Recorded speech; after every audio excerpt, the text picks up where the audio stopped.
but then adapting internal capabilities and external ecosystem, eventually they became the world leader in that.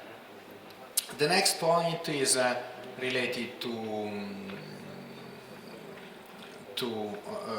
basically the way the strategy is implemented. We go from, we realize that from the traditional, very steady policy deployment, these companies are going more into a breakthrough way of managing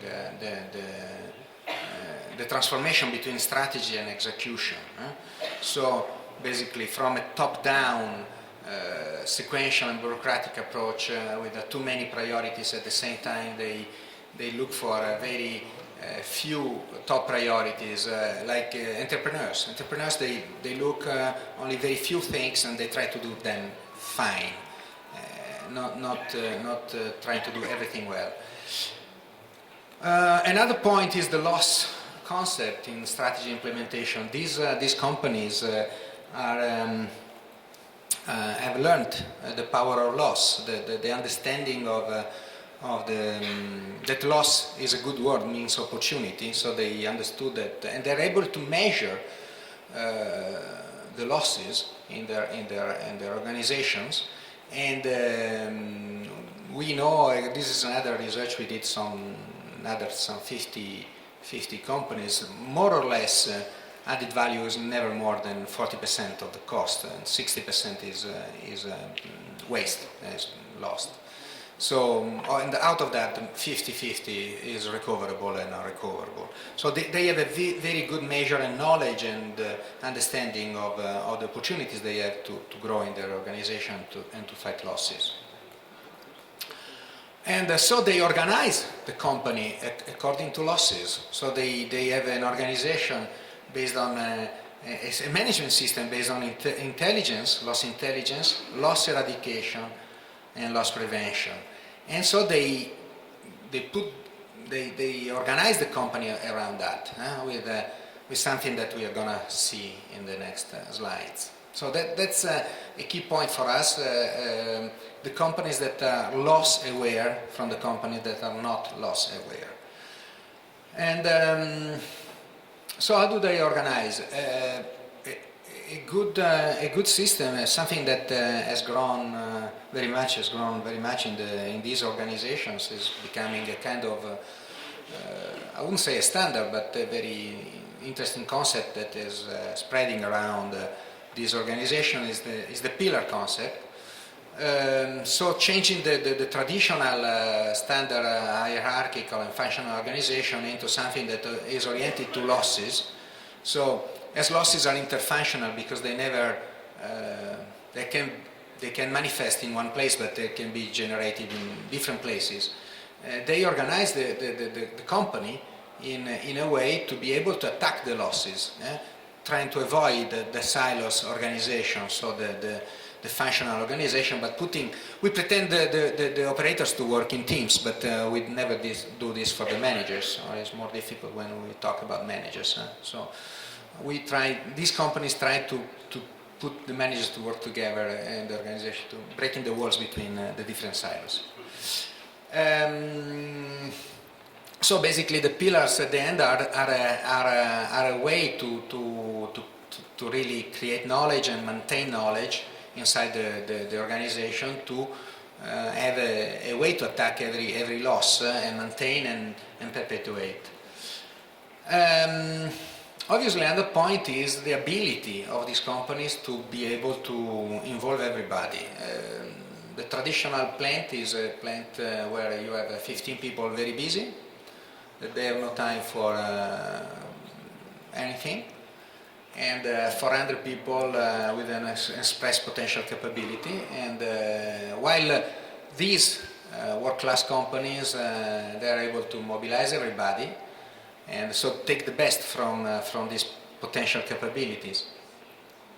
But to do that means being able to involve, being able to mobilize. So first of all, we need to have clear priorities, and that comes from the breakthrough management or the policy deployment. But after that, obviously, we need to be able to mobilize. And we have seen that one of the models that is working pretty well is the change management model from Professor Kotter. In 8 steps is able to is an infinite loop, because you have to mobilize the people every time. It's not that once you have done, it's done forever. Every year, every month, in a way, you have to recreate these 8 steps in order to make sure that the people are working. Then eventually you have a system to control on daily management, on shiftly management, the performance, and making sure that the execution is done according to what has been agreed in the plans. So from the bottom up, in order to correct in short term the variations of the system. Eventually, these companies, here we have on the top left a beer company, on the top right the world leader in glass, on the bottom left one of the world leaders in stainless steel, and in the bottom right one of the world leaders in aluminium. Eventually, which were part of the panel, and they work and they create their own management systems. So, in conclusion, basically, we understood we work in operations mainly, so we understood that success lays on 3 legs table. One is product and service innovation, which we have been talking in this day. Another is process and technology innovation, which we have been talking as well. But on 2 legs the table is not able to stay, so we need also management innovation. We need some way to make sure that when then technology is into the company, then the company is able to take advantage and to manage correctly towards success. Thank you. Okay, many thanks for your practical speech. It was very interesting, and for me it was interesting that you recommend audits, the instrument of auditing. I think this is very important. A lot of companies, for example, also in Kazakhstan, they have consulting experts from abroad or from Kazakhstan, but if you look behind the wall, they have a lack for technical or process or management auditings.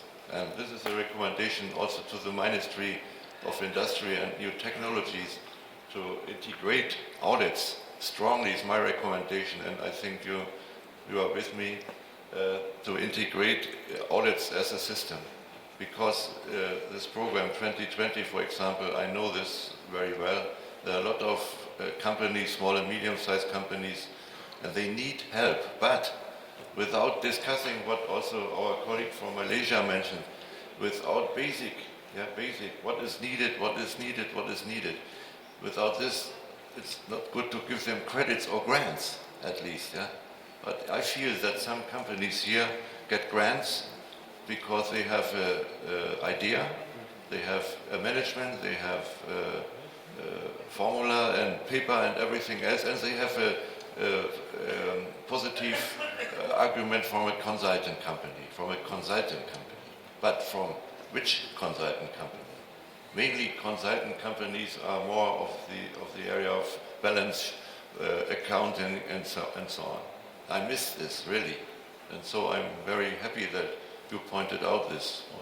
Thank you very much. So the next speaker, a question from our Malaysian speaker.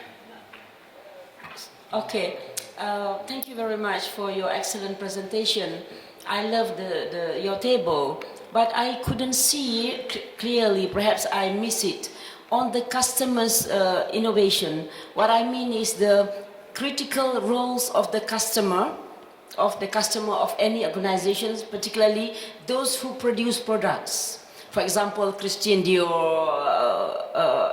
whatever that we have, you need to have these customers' feedbacks so that, and I think this is the buzz thing now that is happening all over the world, where you have got your own management, you get everybody involved from the organization, but the customers from outside the organization should also play a very important role. What is your view about that? Thank you.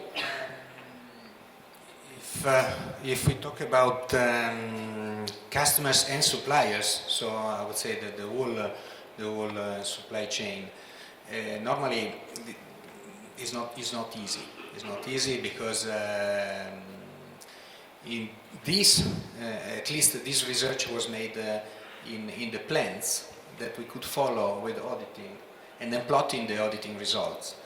And so we are sure that what of the data and the consistency of the data. When you have a spread supply chain, and we know that, for instance, in fashion industry, if you're talking about fashion, we work for being Italian and French. We definitely work for fashion industry, and it's much more difficult because you go to very, very tiny suppliers that are spread around the planet. And also to monitor, for instance, issues like the safety in the job, or the job of the minor, and so that is becoming an issue and becoming more complicated. So there are ways to control supply chains, also from this point of view, from the sustainability point of view, but honestly, this was not the case. The limit of the research was on data that we had that we could control and Sorry, I just would like you could try it, because customers' feedbacks are very, very important for any organization. In our case, for the government, it is the people on the ground that we get the feedback from, the NGOs, all the civil society. But for the organizations, particularly those who produce products for the people, then the people on the ground should be able to give feedback whether I like to wear this kind of scarf or not, whether I like to have red lipstick or purple lipstick. That is very important. No, obviously in the y-axis, when we were talking about global performance, we have a model of performance which is quality, cost, innovation, quality, cost, delivery, volume, innovation, safety, morale, and environment. So all these aspects have been taken into account. So obviously in quality, the customer voice is number one. So okay, it's not just the internal quality performance. So quality first, so quality, cost, delivery, volume, because we want the company to grow, innovation, because we want innovative products, and not just, and then safety, morale, or let's say people, and environment. So it's the